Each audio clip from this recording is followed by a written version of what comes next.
Skakel in by In die Tunnel, dis lekker sportprogram wat oor sport praat van reg oor die wêreld en ook in Namibië. Dit is Vrydag aande 7:30 op NTV kanaal 285 en daar's 'n program wat ons gesels van sport reg oor die wêreld, soos ek sê, maar ons praat met die afrigters, ons praat met die spelers, soos 'n lekker program om te hoor wat agter die skerms ook aangaan.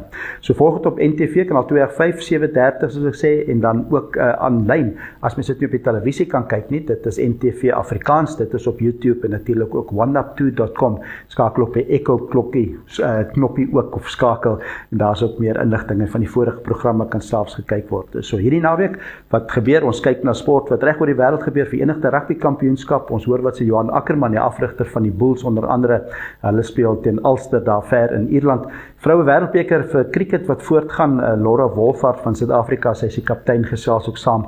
Dan is dit ook golf. Dit is in Japan wat die PGA speel. Colin Morikawa wat saamgesels.